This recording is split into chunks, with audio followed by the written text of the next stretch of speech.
Bonjour à tous et bienvenue dans cette session où nous allons parler du service Amazon Virtual Private Cloud alias VPC. Donc rapidement nous allons faire une introduction, voir ses fonctionnalités, sa configuration et faire un petit résumé de ce que nous avons vu. Donc en introduction, je vous ai mis une photo d'une zone de disponibilité, donc d'un centre de données AWS. Et la principale chose à retenir, c'est que VPC est un réseau virtuel privé dans le cloud AWS. Ce réseau virtuel privé utilise les mêmes concepts de mise en place que dans un réseau d'entreprise sur site. C'est exactement la même chose. Comme nous allons le voir, toute la complexité inhérente à la construction du réseau a été retirée et est gérée par AWS, sans toutefois réduire vos capacités de sécurisation et d'utilisation. Vous aurez donc un accès complet à la configuration de votre réseau, et cela vous permettra de choisir vos plages de configuration, vos adresses IP, vos sous-réseaux, vos tables de routage. Il en résulte une totale liberté de choix de ce qui doit être isolé et de ce qui peut être présenté à d'autres réseaux, comme le réseau Internet par exemple. VPC vous offre de nombreuses couches de contrôle de sécurité, comme les sous-réseaux isolés, les listes de contrôle d'accès et les tables de routage personnalisées. Vous avez donc un contrôle complet d'autorisation ou d'interdiction sur les trafics entrants et sortants.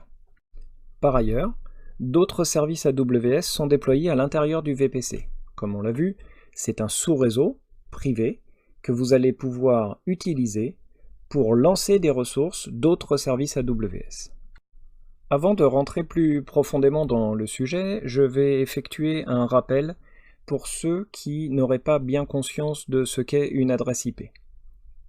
Alors déjà, vous avez très certainement déjà vu qu'une adresse IP est composée de 4 octets qui sont écrits en décimales, comme celle-ci, 192.168.1.30. Ces octets sont composés de 8 bits écrits en binaire, c'est-à-dire composés de 0 et de 1. Alors quand on regarde ce petit tableau que j'ai réalisé, vous avez la valeur pour chacun des bits que l'on a la possibilité d'allumer ou d'éteindre. Donc si je veux écrire la valeur 255, c'est assez simple, il suffit que j'additionne toutes les quantités, toutes les valeurs de chacun des bits, à savoir le premier qui vaut 128, le second 64, le troisième 32, quatrième 16, etc., etc. Si je les allume tous, c'est-à-dire que je les passe sur 1, j'obtiens donc la valeur 255. Imaginons que l'on veuille écrire 192, eh bien il suffit d'allumer simplement le premier et le second pour avoir une valeur de 192. Maintenant, si on veut composer le second octet, qui est 168, il suffit d'allumer le premier, le troisième et le cinquième pour obtenir 168. Maintenant que l'on a vu de quoi sont composées les adresses IP, nous allons passer au sous-réseau. Alors habituellement, chez vous, si vous avez une machine Windows et que vous tapez dans une console de commande l'ordre ipconfig, vous pouvez avoir un résultat qui va vous donner votre adresse affectée à votre ordinateur. Par exemple, pour mon cas, c'est 192.168.1.30 et le masque de sous-réseau qui est 255.255.255.0. Alors on va se livrer un petit exercice intéressant qui est de découvrir à quel réseau nous appartenons à partir de cette adresse IP et de ce masque de sous-réseau. Donc la première étape va être de décomposer en binaire la première adresse IP. Nous allons faire de même pour le masque de sous-réseau et découvrir ceci. Le masque de sous-réseau est composé de 255.255.255.0, ce qui explique que vous voyez dans la zone bleue, les 3 premiers octets ont tous les bits allumés en étant sur position 1, ce qui donne des valeurs de 255.255.255.0. Alors pour information, plus vous mettez de 1 à gauche, plus vous aurez la possibilité de créer des sous-réseaux différents. A contrario, plus vous mettez de 0 à droite, plus vous pourrez avoir de ressources qui disposeront d'adresses IP. Le /24 que j'ai mis à droite, on va y revenir un petit peu plus tard, vient tout simplement du nombre de bits qui sont allumés, puisque j'en ai 8 pour le premier octet, 8 pour le second, 8 pour le troisième, j'en ai bien un total de 24. Nous sommes donc dans un sous-réseau /24 à retenir. Ce /24 nous donne donc la possibilité d'adresser des adresses IP à des ressources sur les 256 valeurs possibles du dernier octet. En effet, on sait que la valeur maximum est de 255, mais qu'on part à partir de 0. Ça fait donc 256 possibilités. Toutefois, il y a un mais, il n'est pas possible de donner 256 adresses. En effet, l'adresse réseau est réservée car c'est l'adresse du réseau.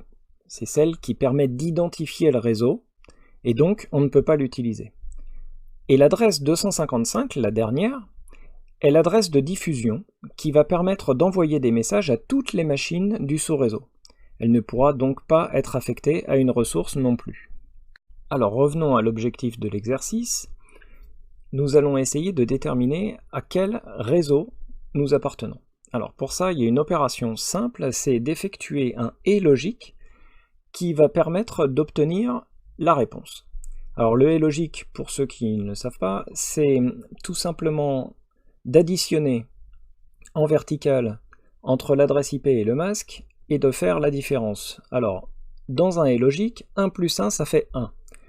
Toutes les autres combinaisons donnent 0, ce qui va nous donner ceci. En reconvertissant ces binaires en décimales, pour être un petit peu plus lisible, on va se rendre compte que l'on fait partie du réseau 192.168.1.0/24.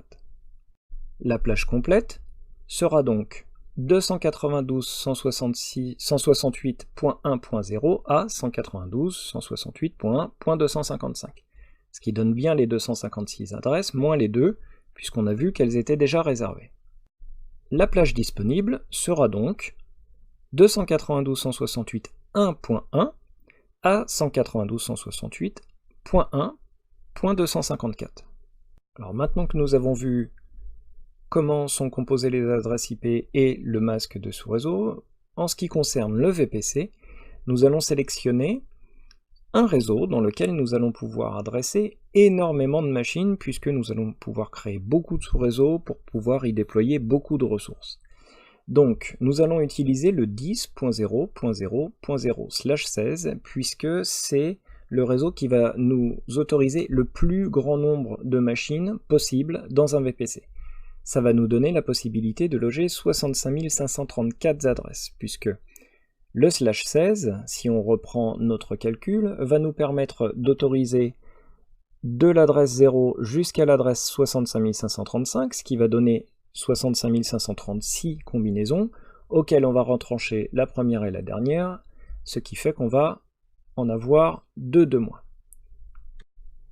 Pour donner accès à ce réseau, au réseau Internet, en utilisant la passerelle Internet, nous allons rediriger nos sorties vers l'adresse du réseau des réseaux, c'est-à-dire Internet, qui est l'adresse 0.0.0.0/0, qui, elle, regroupe l'intégralité de toutes les adresses Internet possibles pour le protocole IPv4. Cette version de protocole IP est codée sur 32 bits, on le voit bien, puisque nous sommes sur 4 octets de 8 bits, et nous avons plus de 4 milliards d'adresses disponibles sur ce réseau Internet. Alors ce réseau Internet est un petit peu saturé. Depuis, je crois, 2010, il y a eu des réflexions qui ont eu lieu pour mettre en place le futur Internet, qui lui se compose non pas sur 32 bits, mais sur 128 bits, et qui est la version 6 du protocole IP, qui veut dire Internet Protocol. Donc il est codé sur 128 bits, et il n'est pas codé en binaire, il est codé en hexadécimal. Alors pour ceux qui ne savent pas ce que c'est que l'hexadécimal, c'est tout simplement la capacité de compter en base 16. Alors en base 16, on part de 0, on arrive à 9, et arrivé à 9, pour écrire 10, on écrit A, puis B, puis C, etc. Et on peut aller jusqu'à F pour aller à la valeur 15, ce qui donne de 0 à 15, 16 possibilités, d'où hexadécimal.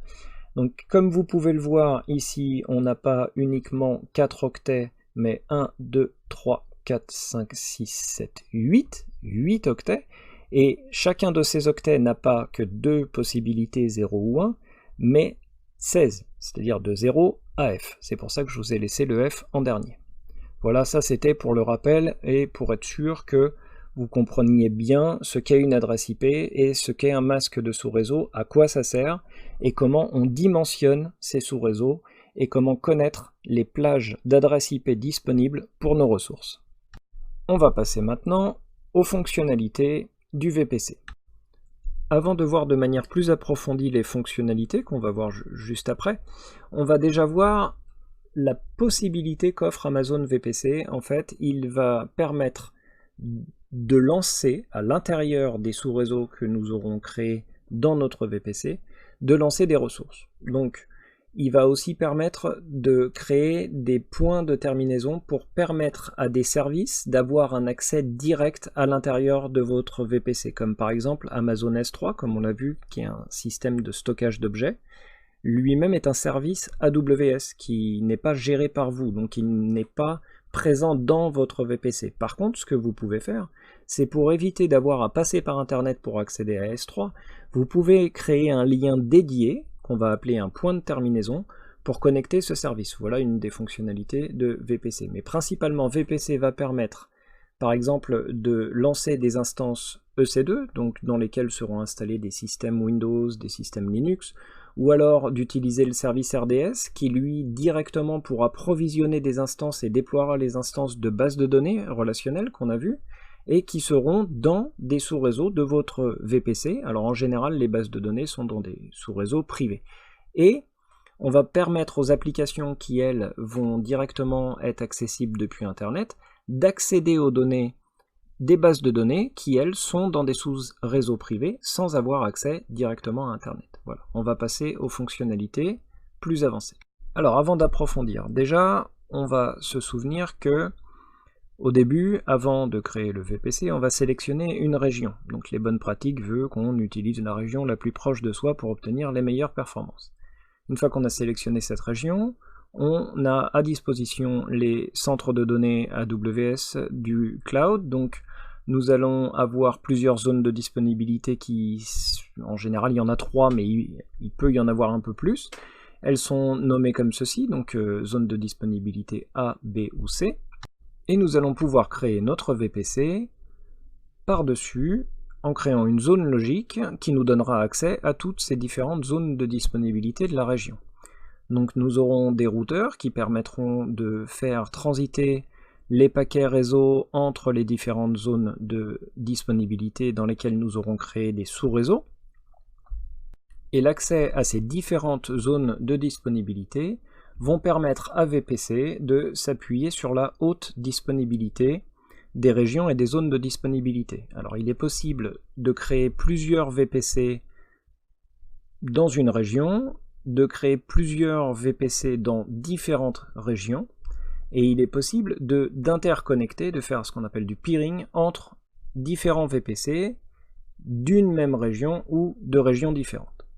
La notion de haute disponibilité, c'est, comme je vous l'avais déjà dit, la possibilité d'avoir des ressources qui sont dans des sous-réseaux dans différentes zones de disponibilité et de pouvoir diriger avec le service Elastic Load Balancing, avec la vérification des liens et des services par rapport à leur santé, savoir s'ils sont disponibles ou pas. En cas de panne d'une zone de disponibilité, le trafic pourra être automatiquement reprovisionné grâce à des services comme Autoscaling, Route 53 qui mettront à jour les tables de routage, qui permettront la mise à disposition de nouvelles instances pour répondre aux besoins, et donc assurer la haute disponibilité, c'est-à-dire mon application est toujours disponible pour mon client.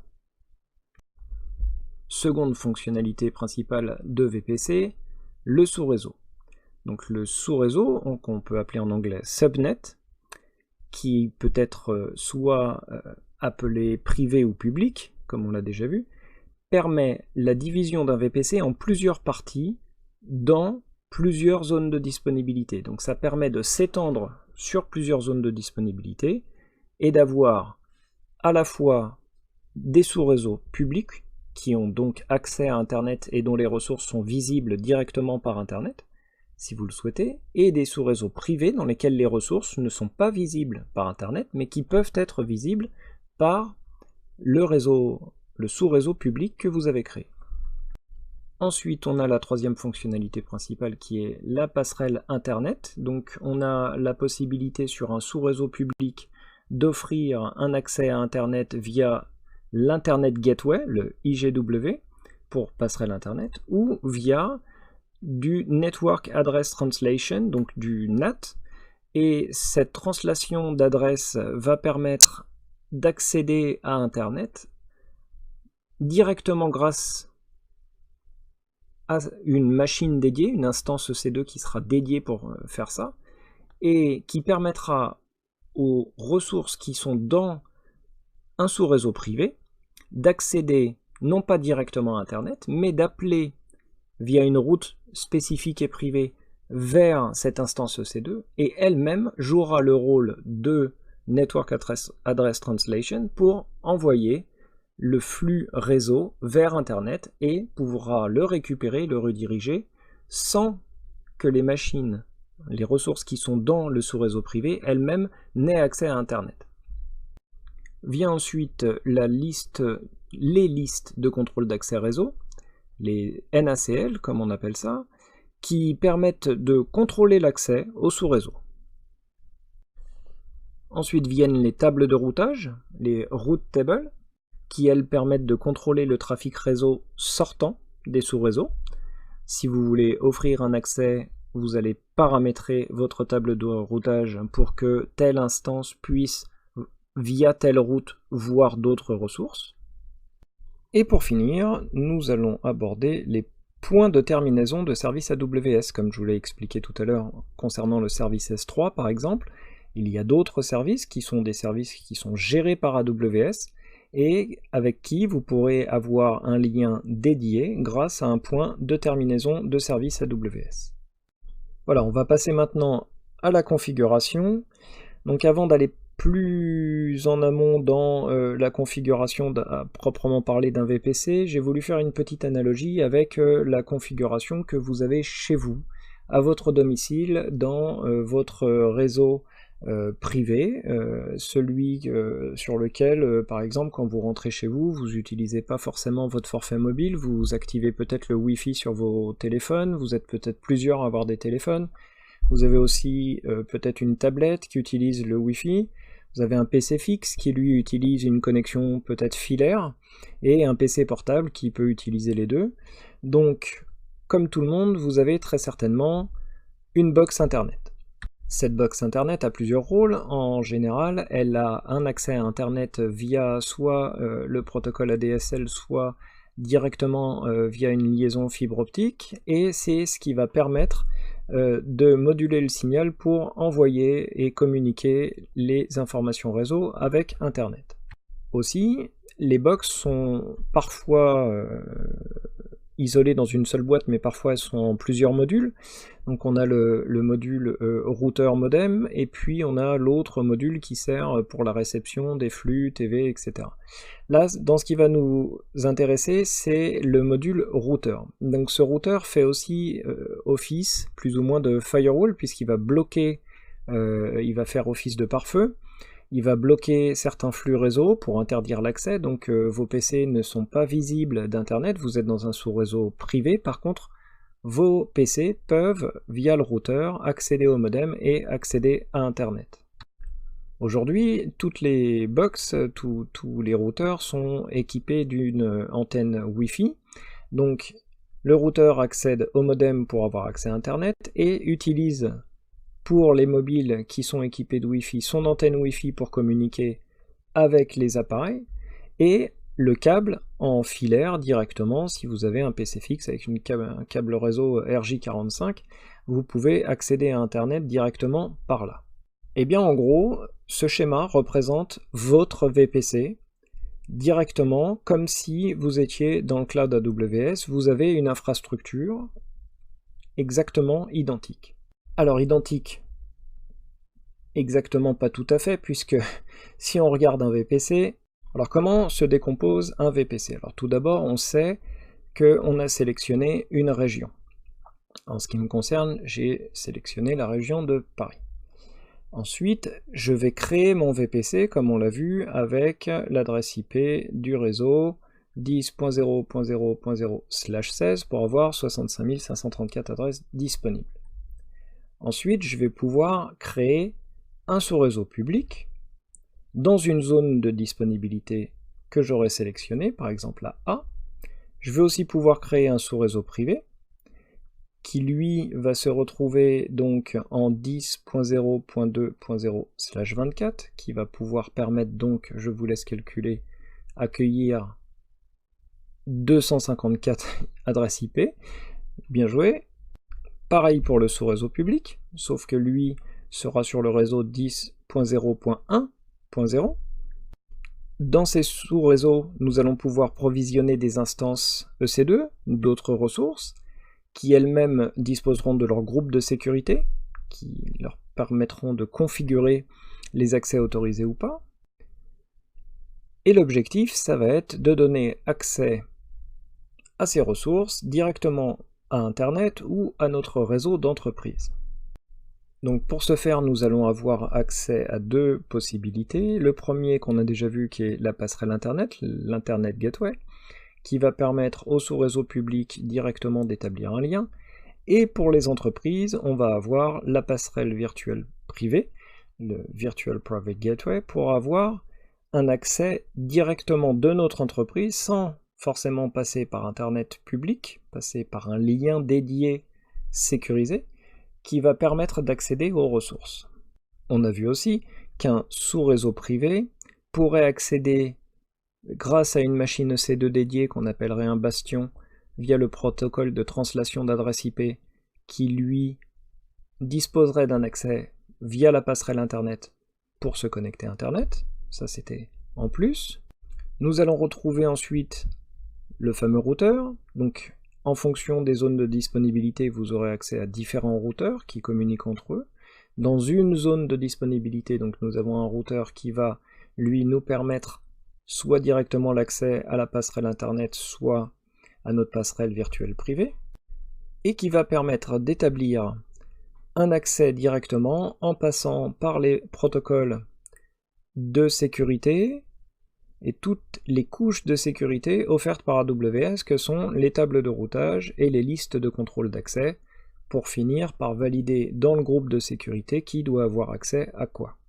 Donc on a vraiment une architecture complète qui se décompose en couches, un peu comme on a vu dans votre infrastructure. Vous avez la possibilité d'offrir à vos ressources, sous réserve de configuration, des groupes de sécurité, des listes de contrôle d'accès et des tables de routage, directement d'accéder à Internet. Tout comme à votre réseau d'entreprise. Voilà, donc la session touche à sa fin. Nous allons voir un petit résumé de ce qui nous attend dans les travaux pratiques qui vont suivre. Dans un VPC, nous allons voir la création d'un VPC, les sous-réseaux, les tables de routage, les listes de contrôle d'accès au réseau, la passerelle Internet, les zones de disponibilité. Et maintenant, si vous avez le temps, passons à la pratique.